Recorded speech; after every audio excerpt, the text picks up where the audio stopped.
Te atreves a ser libre. Bueno, Alejandro Borgo, ustedes lo tienen que conocer porque es periodista, escritor, músico. Esta parte no la sabía. Me enteré leyendo la solapa del libro. Me tocaron las tres, periodista, escritor y músico. Las tres. Está muy bien, ha trabajado en participación en muchísimos programas de televisión, sobre todo a partir de la revista El Ojo Escéptico y todo lo que era la reputación de la pseudociencia, ¿no? Sí, Contalo vos, que lo vas a contar mejor que yo. Pues. No, básicamente nosotros formamos el primer grupo en la Argentina, que se llamó Centro Argentino para la Refutación e Investigación de la Pseudociencia, que era CAIR. ¿Por qué? Porque veíamos que en los programas había astrólogos, videntes, parapsicólogos y demás que le prometían fortuna a la gente y demás, y nosotros, en nuestras investigaciones, comprobamos que los tipos no tenían ningún poder. O sea, entonces, ¿cómo es esto? O ellos tienen la razón, o nosotros estamos equivocados, o no, o nosotros tenemos la razón. Bueno, la cuestión es que en años de investigación no pudimos encontrar ni un solo caso que demuestre sus poderes. Sin embargo, le cobraban a la gente sus visitas. Publicamos un libro de don Enrique Márquez que se llama Puede Fallar, en donde publicamos más de 100 y pico de predicciones fallidas, de estas que salen en los libros de fin de año, ¿viste? Sí, los pronósticos para el 2012. Claro, sí, y después los clásicos, ¿viste? Fidel Castro va a morir. Sí, va a morir un líder muy importante. Claro, sí, va a haber un terremoto en California, claro. ¿Viste? Bueno, en fin, predicciones muy... Bueno, pero evidentemente encontramos más de 500 predicciones fallidas, de las cuales, obviamente, no podíamos publicar un libro de 1000 páginas. Entonces tuvimos que publicar un libro en donde se extractaron las 120 predicciones más concretas que había. Y vos te das cuenta que a medida que más concretas son las predicciones, más fallan. Claro. ¿No? Claro. Entonces nos encontrábamos con cosas desopilantes, uno que decía que iba a desaparecer el obelisco, el otro que decía que Juan Pablo II iba a tener un segundo atentado, no lo tuvo nunca, después de 1981, murió de muerte natural, digamos. La clásica muerte de Fidel Castro, la clásica abdicación de la reina Isabel, claro. Todo lo mismo, siempre igual. Y en eso funciona el principio de lo que se llama la memoria selectiva, es decir, la gente se acuerda de los aciertos, no se acuerda de los fracasos. No de los fracasos, claro. Entonces vos tirame ahora 20 predicciones, yo te digo, vos podés ser un vidente. Mira, si ya te veo la cara y ya te digo, vos podés ser un vidente. Anotarte 20 predicciones, 4 capaz que voy a acertar. se van a cumplir. Claro. Sí, porque está dentro de lo esperable, lo lógico. Y mientras más generales claro. son, mejor. Y claro. cuando te encontrás con un cliente, por decirlo de alguna manera, porque ellos no lo llaman paciente, porque si yo también fingiendo el artículo legal de la medicina. Exactamente. Claro. No lo llaman paciente, lo llaman cliente. Entonces yo te digo, vos sos inteligente, lo que pasa es que la mayoría de la gente no lo reconoce. Vos sos una persona sociable, pero a veces tenés ganas de estar solo. Sí, claro. Usted me acertó todo. Sí, pero es una cosa que le cuaja que nos pasa a todos. Al 99,99%. Yo creo que si te esforzás, vas a probar, no va a haber ningún problema. Y, sí, claro. Sí, el tema está en que primero te dicen, la primera no te la cobro, la primera te la regalo, la segunda ya tenés un trabajo, yo soy el capacitado para sacártelo, y ahí viene el pedido de dinero, seguramente, y lo lamentable es que no hay una ley por lo cual, o sea, aparte del artículo 208 que es el ejercicio legal de la medicina, sí. no lo podés acusar por estafa moral, lo podés acusar por estafa económica. Es decir, si la persona abusó de vos económicamente y lográs comprobar que hubo una estafa. Claro. No. Es imposible. Bueno, y ahí después se derivó para otros caminos la investigación, ya enterado de que no pasaba nada con estos videntes, astrólogos, parapsicólogos y demás, ya nos dedicamos a todos los temas. Y llegamos a Te atreves a ser libre, sí. Que en realidad es una mirada racionalista, a ver si lo puedo colocar en estos términos, una mirada que tiene su explicación científica, su explicación filosófica, lejos de las libertades que se promueven desde los libros como de autoayuda a esta manera. Sí, no, obviamente, sí. La libertad no es el valor por excelencia, pero es un valor necesario. Sí. No es suficiente la libertad por sí misma, sola. O sea, hace falta responsabilidad, hace falta justicia, otros valores que los lectores se van a sentir tal vez un poco decepcionados porque dicen, ¿cómo? Y no tocas el tema de la solidaridad, el otro aquello. No, este es un libro centrado en la libertad. En la libertad. Toco también el tema de la batalla, que a mí me parece completamente estéril, entre altruismo y egoísmo, ¿no?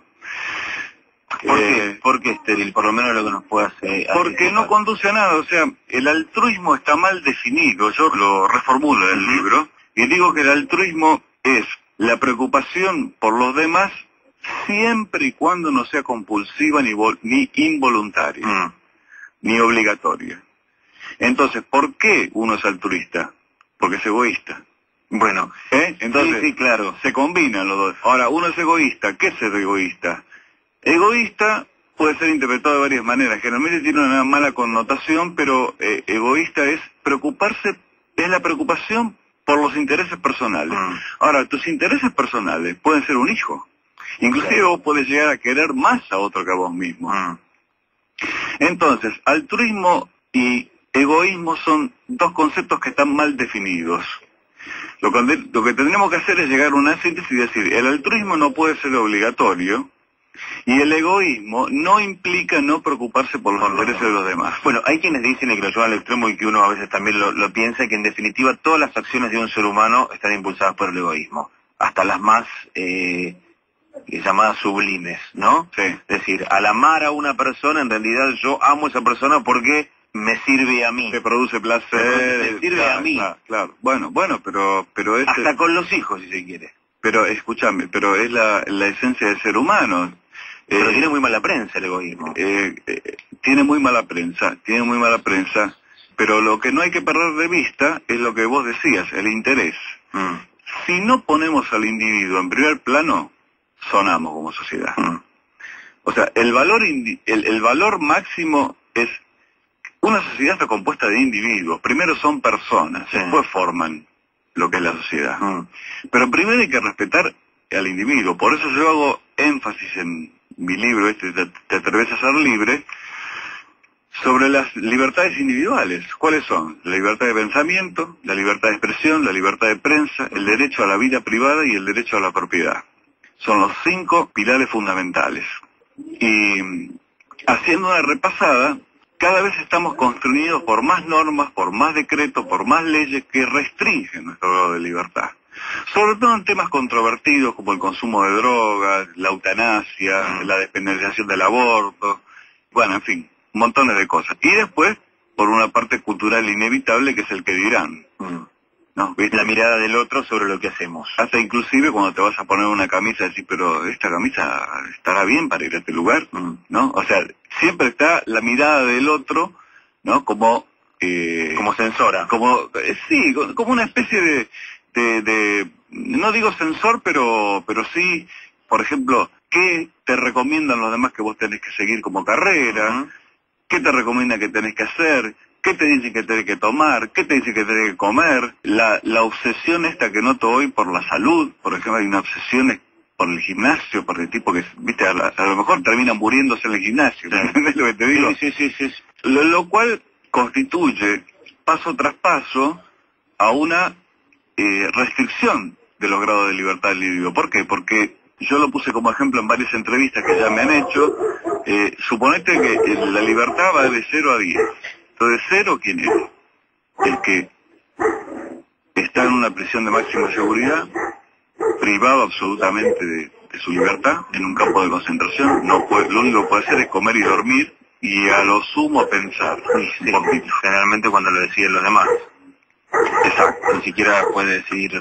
Y en el grado 10, digamos cercano, nunca va a haber un grado 10, está aquel que hace lo que le gusta, que se siente realizado y que desarrolla su actividad con el principio sagrado, que es el principio de no agresión, es decir, sin molestar a un tercero, sin agredir a un tercero. Pero yo he notado que con el paso del tiempo, si bien la ciencia, el conocimiento científico nos hizo un poco más libres porque tenemos más opciones, porque tenemos más medios y demás, nos están llenando de leyes que están empezando a obstaculizar la libertad del individuo.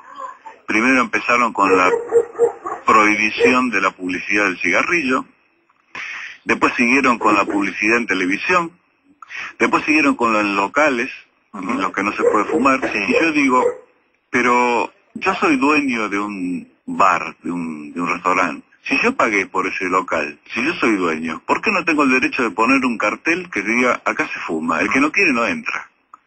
Y el que compra un restaurante y cree que sus clientes no deben fumar, pone un cartel, acá no se puede fumar. Ahora, ¿por qué hay que decretarlo compulsivamente? Ahora, ¿cómo se articula en esto, digamos, lo que se llama el bien común? ¿No? De legislar para el bien común, para el bien de la mayoría, Sí. o sea, la puja de derechos, digamos, ¿no? El derecho de una persona, el famoso Claro. que empieza donde termina el de otro. Digo, para gente, por ejemplo, que no es fumadora y que no tiene ganas de fumar, y digo, no hablo ya de un bar, pero sí a lo mejor de un espacio público. Porque en un bar es cierto lo que voy a decir. Yo podría, como dueño de un bar, decir, acá se fuma y es mi libertad, y que no quiere fumar, que no entre. Mira, hasta en Estados Unidos, donde son más puritanos que la Virgen María, hay lugares en California, por ejemplo, en donde hay bares habilitados para que la gente fume habanos. Entonces vos sabés que vos entrás al lugar y ya sabés a dónde vas a ir. Si no querés, te vas al bar de enfrente. Ahora, si yo, como dueño de un bar, veo que pongo acá se puede fumar y no viene ni un cliente, no te quepa la menor duda que al otro día le voy a cambiar. Claro. Entonces, ¿por qué no dejarlo decidir antes? ¿No? Ahora, el bien común, la Constitución no está para defender a la mayoría, la Constitución está para defender al individuo. ¿De qué? De los abusos del poder del gobierno, de cualquier abuso de poder. Sí. Entonces, lo que es importante, si bien es importante la mayoría, más importantes son las minorías. Vos fíjate, hasta 1970 y pico la homosexualidad era considerada una enfermedad, ¿no? Hoy es ridículo pensar en esto, sin embargo, hasta, ¿qué son 40 años en la historia de la humanidad? Un minuto, nada. Estaba considerado una enfermedad. Hasta el 87, bueno, te podías divorciar. Sin embargo, se tejían todo tipo de vueltas, ¿viste? El casamiento vía México, y bueno, una serie de cosas. Bueno, ahora, yo me pregunto, en el 86, un año antes, ¿era legítimo pensar en el divorcio? Claro que era legítimo, por eso yo pongo como clave en el libro que no todo lo legal es lo legítimo, ni al revés. Claro, entonces, ¿qué pasa? La Constitución tiene que estar para defender en primer lugar al individuo, a la minoría, no a la mayoría, a las minorías. ¿Las minorías cuáles son? Lo que estamos hablando, homosexuales, gente que es discriminada por distintas razones, no vamos acá. Fumadores. Acá no, pero mira, hay toda una campaña en pro de la salud que a mí me parece una barbaridad, porque una cosa es que te digan, bueno, mire, si usted quiere vivir una vida un poco más sana, baje el colesterol, coma esto, no coma lo otro, téngase aquello, pero está en tu voluntad privada, en tu vida privada decidirlo. Ahora, si siguen avanzando en este tipo de cosas, prohibición de fumar, bla, bla, bla, va a llegar un punto en que te van a pedir un análisis de colesterol cada 6 meses, porque como las enfermedades cardiovasculares son una de las primeras causas de muerte, entonces usted está obligado a hacerse un análisis por el colesterol y demás, porque puede quedarse muerto en la vía pública, entonces tenemos que usar recursos del Estado para atenderlo. Pero, escúchame, si seguimos esa senda, vamos mal. Entonces, por eso digo, derecho a la vida privada. ¿La vida privada qué significa? Lo que yo hago puertas adentro, o lo que yo pienso, o lo que yo hago fuera de mi hogar, pero que pertenece a mi círculo íntimo, que no se lo tengo que contar a nadie. ¿No? Vos no vas, y vos no vas el por cuerpo y el cuerpo como principal posesión de uno. Lo que hago con mi cuerpo es lo mismo. Lo hablamos dentro de un ratito, que tengo los títulos de 4:30, después quedar un ratito más. Estamos con Alejandro Borgo, que es el autor de Te atreves a ser libre, conquistar la libertad para ser feliz. Los títulos y seguimos la charla. Por todo lo que estaba diciendo, que seguramente mucha gente, y hasta uno mismo lo puede pensar, y hasta cuando lo leí prácticamente en su totalidad del libro, ¿lo considerás un libro provocador Sí, completamente. Porque es provocador, porque en el statu quo, o sea, bueno, está muy bien. Pongo el ejemplo de los fumadores porque a lo mejor es el más claro, ¿no? O el más palpable. Mucha gente, hasta incluso fumadores, que están muy a favor de toda la legislación nueva en torno a esto porque consideran que va en contra de su salud. Vos acá lo pones en duda y además casi como un antecedente, como decía recién, de lo que puede llegar a venir. Desde ese lugar digo que es provocador, ¿no? Que hace tambalear esquemas aceptados socialmente. Sí, y eso que estamos hablando del cigarrillo, cuando nos podemos por eso lo puse. Cuando nos podemos hablar de otros temas mucho más aborto, polémicos. eutanasia. No, ahí es la mentalidad es muy conservadora, muy pacata, muy mojigata, muy de no ponerse a pensar, muy de respetar un dogma, O sea, la letra muerta de un dogma, de un libro sagrado, o de un, no sé, de un partido político, de una ideología, de lo que fuera, sin ponerte a pensar en las consecuencias. Hoy, por no tener la despenalización del aborto, tal vez muere más gente. ¿Por qué? Porque al no tener la posibilidad legal de hacerlo, lo hace ilegalmente. Esto es lo que no se comprende nunca. Como pasó en la ley seca en los Estados Unidos. Sí. Pusieron la ley seca. ¿Qué se creó? Mercado negro, aumento de la mafia, importación clandestina, pero el alcohol se conseguía. O sea que hay cosas que no se pueden dictar por decreto. Es como querer abolir la ley de gravedad por decreto. Es decir, el deseo humano no se puede decretar. Lo que sí puedes hacer es decir, bueno, mira, no molestes a un tercero. Eso sí. Bueno, en el aborto quizá la discusión más de fondo es justamente si no estás dañando a un tercero, porque hay una convención fijada de en qué momento hay vida en un ser humano, y ahí está la madre de todas las discusiones, ¿no? Pero la madre de todos los problemas está en la hipocresía. Porque hay familias muy católicas que están en contra del aborto, pero defienden la pena de muerte. Y dicen, este violador hay que matarlo. Entonces, ¿en qué quedamos? ¿Estás a favor de la vida o estás en contra? La doble moral es lo que está arruinando la posibilidad de comunicarte racionalmente con el otro y tener un debate racional, porque estos temas, los problemas siempre son como los fantasmas. Cuanto más te alejas de ellos, más te persiguen. Tienes que enfrentarlos. Va a llegar un momento que hay que enfrentarlo. Hubo que enfrentar el tema del divorcio, hubo que enfrentar el tema de la unión civil, ¿no? Son temas que se enfrentaron. Ahora una persona resulta que está en plena posesión de sus facultades mentales y no puede firmar un testamento en donde digan, bien, en cuanto yo esté 2 días conectado a una máquina en estado de coma, yo quiero que me desconecten. Vos no lo podés hacer hoy legalmente en la Argentina.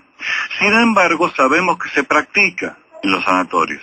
Sabemos que vos le vas a hablar al médico entre bambalinas y le decís, mire, no hay una forma de adelantar un poco esto porque no quiero ver a un familiar mío sufrir y bueno, y se consigue. Y con el aborto pasa lo mismo, es decir, vuelvo a repetir, hay cosas que hay que legislar y claro, la gente se escandaliza porque dice, ¿cómo?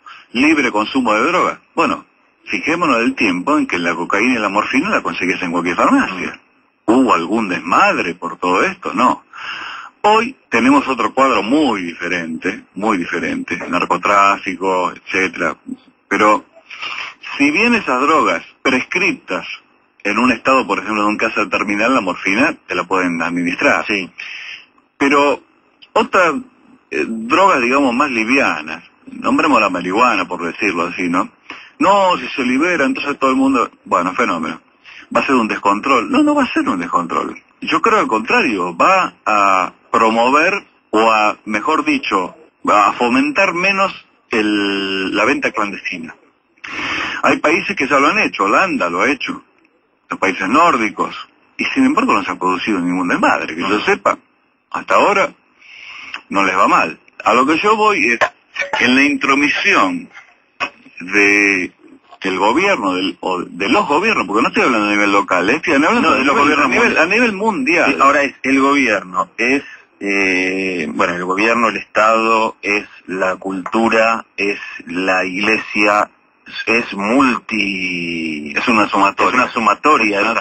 Un Estado puede promover determinadas cosas, pero en pos de la libertad, digo, para volver al título del libro, no solamente es un Estado el que genera situaciones de no libertad, también son instituciones, va mucho más allá, ¿no? Sí, va mucho más allá. Lo que pasa es que hay leyes que son obsoletas. Por supuesto que el Estado es el rector, ¿no? Y que marca quizás sea lo más importante, pero hoy por hoy también se están viendo grupos de pertenencia hacia determinados sectores que también parecerían restringir esas libertades. Sí, lo que pasa es que ser libre implica el compromiso de ser independiente y hacerse cargo de uno. Y uno generalmente ve que muchas personas prefieren vivir en estado de cautiverio. Llámese matrimonio, pertenencia a un partido político, pertenencia a una iglesia, antes que afrontar la responsabilidad de sentirse que uno realmente tiene que hacerse cargo de su propia persona y está solo frente a la vida y solo frente a la muerte. No, eso genera un vacío muy importante. Claro, un abismo, ¿no? Te salta un abismo. Entonces, uno puede pensarlo de dos maneras. o la persona más valiente es la que hace eso, o la menos valiente, porque en realidad enfrentarse con esa realidad en solitario, uno puede pensarlo como un signo, bueno, pobre, no sabe vivir, o no, o es el más valiente de todos. Sí, claro, bueno, pero yo comentaba la otra vuelta que tuve una entrevista con Andy Kuznetsov en la radio, la escena de Matrix en donde Morpheus le da a Neo, ¿qué pastilla querés? Si elegís la roja vas a no conocer la realidad, si elegís la azul, mañana te despertás y sigue todo igual. Acá yo hago la misma pregunta, ¿no? ¿Qué es lo que queremos? Entonces, claro, Sí. pero hay un dicho popular que reza, nadie es feliz si no es al precio de cierta ignorancia. ¿No es cierto? Sí. Es decir, no me quiero enterar de lo que dice el noticiero, no me quiero enterar de los dramas, porque así vivo más feliz. Yo creo que al revés, es preciso conocer la realidad para poder manejarte en la realidad. Por supuesto que hay gente que está en condiciones de no darle ni 5 de bolilla a la realidad, porque está viviendo otro mundo. Pero en general, nosotros, los habitantes comunes, las personas comunes, tenemos que estar en contacto con la realidad para poder manejarnos, para poder tomar decisiones basadas en la realidad, en lo que nos pasa. O sea, no podemos tomar una decisión, podemos tomarla, para eso tenemos libertad, pero si tomamos una decisión a base de una creencia infundada, lo más probable es que nos vaya mal. Es decir, cuando vos estás en un avión y resulta que se rompe una turbina, lo que te conviene más es que en el avión haya un tipo que conozca de turbina y que el piloto sepa cómo aterrizar el avión antes de que ponerte a rezar. Sí, ahora, claro, el hecho de ponerte a rezar te va a hacer sentir a lo mejor un poco más confiado, pero no va a resolver el problema. Claro. Entonces, manejarte dentro de la realidad tiene su precio. Manejarte con libertad tiene su precio. Tenés que aceptar que sos independiente, que sos una persona por la cual nadie puede decidir, que no tenés que supeditar tu vida a la de nadie y que nadie tiene que supeditar la suya a la tuya, a la de uno. ¿No es cierto? Bueno, y en este punto, que no tenemos mucho más tiempo, pero hay un tema también bastante provocador que lo vamos a dejar para que la gente lo busque en el libro, porque hasta con la fidelidad te metes. Sí. Que es un tema engorroso, digamos, porque ya ahí estamos hablando del contacto de una persona con otra que supuestamente y libremente se eligieron. Claro, que tienen una relación y, bueno, hoy, siglo XXI, condenar el adulterio, ponen a hablar del adulterio, a mí me parece realmente una película del ratón Mickey, o sea, me parece una cosa completamente naif, o sea, todo el mundo sale con todo el mundo, te gusta una mujer, sucumbís al encanto, te gusta un hombre, sucumbís al encanto del hombre, eso lo estoy diciendo para las mujeres o para un homosexual o para cualquiera. Esas son cosas que no se pueden dictar. Ahora, pertenecen a la esfera íntima. Pregunta que yo hago en el libro. ¿Usted le cuenta a todo el mundo lo que a usted le pasa, lo que usted piensa? No. ¿Entonces está engañando al mundo? No. ¿Y por qué se piensa que está engañando a una persona y se sale con otra? ¿Por qué le tiene que contar? ¿No? Por eso te digo, en ese sentido es provocadora y se lo van a quedar no, pero vos tenés que hacer un trato con tu pareja, porque claro. No, yo digo, la vida privada es la vida privada. No quiere decir esto que alguien pueda, por ejemplo, conocer a una persona y vivir 50 años con ella sin ningún tipo de otra necesidad. Sin ningún tipo de recurrencia. Es lo que él elija, es lo que ella elija. Pero el tema es que la libertad está definida como la capacidad para elegir o no elegir. Es decir, para optar. Si vos no tenés las opciones, ¿cómo vas a elegir? Claro. ¿Entendés? Entonces va dirigido un poco a eso. En ese sentido digo que es un libro provocador y polémico, porque a más de uno le habrá pensado, pero ¿cómo? Este tipo está promoviendo el libertinaje, este tipo está promoviendo... Y no es así. Es simplemente, decir, digamos, vivamos nuestra vida con libertad, siempre y cuando respetemos el principio de no agresión, ¿no? Podemos ser solidarios, podemos ser justos, podemos no molestar al otro, pero en nuestra vida privada no se mete nadie. Ahora vamos a escuchar un mensaje que llega a propósito de lo que estamos hablando. Y habla al Mil de Flores, me parece lamentablemente lo que está diciendo respecto del cigarrillo, que el tema de la libertad de fumar. pagamos todo el sistema de salud, lo bancamos entre todos los que vivimos en una ciudad. Entonces, restringir el uso del cigarrillo es mejorar el sistema de salud pública. Esa es la cuestión. Bueno, no dejar el camino libre libre la libertad del lobo de gallinero, de la tabacalera que maneja el mercado. Gracias. Bueno, yo sabía que el cigarrillo iba... No, hay otros en este sentido, no tenemos mucho más tiempo, pero aunque sea para... Pero creo que el señor que habla con toda buena voluntad, pero no se pone a pensar realmente en lo que yo dije. Es decir, el dueño de un local es el que tiene que disponer de lo que se hace dentro del local, obviamente, sin violar una ley, por ejemplo, como decir, bueno, acá se permite la tarta de blanca, acá claro, se permite... sí, por supuesto, ¿no? sí. Pero si yo decido, acá la gente que entra sabe el potencial peligro del cigarrillo, porque te hacen propaganda todos los días. En el atado de cigarrillo que vos tenés te ponen, produce cáncer, esto, vos ya sabés lo que es. Entonces, ese es el asunto. Ahora, suponete que yo como gobierno, como Estado, digo, bueno, hoy el atado de cigarrillo que cuesta 8 pesos, esto lo digo en otro libro que se llama ¿Por qué a mí? Sí. El atado de cigarrillo que cuesta 8 pesos, mañana pasa a costar 40. ¿Cómo te pensás que reacciona la gente? Lo primero que va a hacer es buscar a ver si hay un mercado negro. Si lo puede conseguir más barato. Y va a aparecer el mercado negro, no te quepa ninguna duda. Va a haber zonas aduaneras en donde se va a conseguir más barato, va a haber gente que viva en la frontera y se cruza al otro lado para conseguirlo más barato. En definitiva, lo que va a provocar es mercado negro, importación clandestina, va a provocar un montón de cosas más. Entonces yo digo, si entro a un lugar en donde me dicen prohibido fumar, no voy a fumar, porque es el dueño que me dice, acá está prohibido. Si yo entro a un lugar donde dice, acá se permite fumar, yo sé que voy a estar expuesto al humo. Es lo mismo que vos vayas a un recital, ¿no? Y haya un nivel de sonido, de volumen, que traspase muy grandemente los límites de lo tolerable. Los límites de lo tolerable. Entonces vos ya sabés, bueno, escuchando esto, me puedo hacer bolsa al oído. Y si a mí no me gusta la música fuerte, no voy a verlo. No voy a entrar y listo. Ellos ejercen su libertad de escucharlo y yo la mía de no asistir. Ahora, mirá si yo digo, de acá en adelante en ningún recital se pueden pasar los 80 decibeles. Claro. Es un ridículo, porque lo van a pasar igual. Claro. O sea, vos no podés, ya les digo, es como decretar que no exista mañana la ley de gravedad. Es así, vos contra los deseos de la gente no podés. Lo que sí podés es decir, bueno, mira, no me hagas daño, no me molestes, no me amenaces físicamente, no me robes mis propiedades. No me generes un mal. No me generes un mal. Con tu vida y tu cuerpo hace lo que Pero quieras. cuando somos mayores de edad y estamos en plena posesión de nuestras facultades mentales, cada uno es libre de decidir lo que quiera. Si yo quiero un recital donde hay 200 decibeles y quiero quedarme sordo, me quedo sordo. El problema es con los menores de edad. Bueno, ya en los menores de edad entramos en un tema en donde ya, vos decís, bueno, un menor no puede decidir por sí mismo. Vos no le podés preguntar a tu hijo de 4 años si se quiere vacunar. Claro. Entonces lo vacunás compulsivamente. Claro. ¿Sabes? Ahora, llega un momento que pasa la mayoría de edad y dice, no, mira, yo la verdad es que no me pongo una vacuna más en mi vida. O yo la verdad es que me hago... Vos sos católico, pero yo me hago maometano, o me hago ateo, o lo que fuera. No creo en nada, no me interesa el autismo. Exactamente, reniego, hago apostasía, me voy, pero hasta que no es mayor de edad, obviamente tiene que tener un control de los tutores, sea de los padres o de quien fuera el tutor.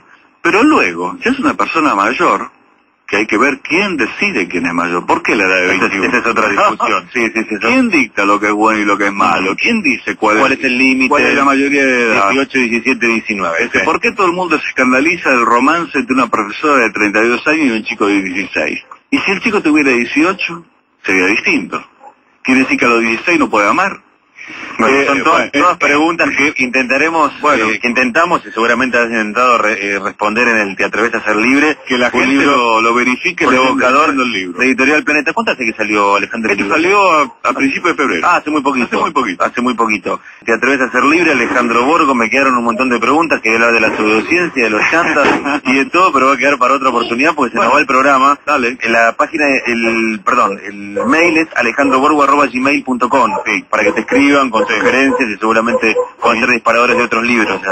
Con alguna pregunta controvertida, que ya me han llegado varios mails. Sí, me imagino, porque como decíamos, tiene su provocación, pero está bueno porque es un libro que interpela. Mira, es un libro que interpela al lector. Lo que yo pensé cuando escribí este libro es, ¿viste cuando vos decís quiero hacer pensar? Yo pongo las opciones que hay ahí. Que cada uno se ¿Qué piensa cada uno, cada autor? Porque nombra varios. Sí, muchos autores. ¿No? Sí, Entonces, ¿qué piensa cada uno? Y te dejo la decisión a vos. Yo no tomo partido, si bien tengo una opinión personal, pero trato de mostrar los distintos panoramas que tiene distintos autores sobre la libertad. Después, el que elige es el lector. Sí, es un gran disparador para pensar, así que te agradezco mucho por haberlo traído a nosotros. Y ahora en minutos nada más, después de la pausa, Cristian, bueno, no adelanto nada porque si no se empiezan a abocar. Después de la pausa le regalamos un libro y les cuento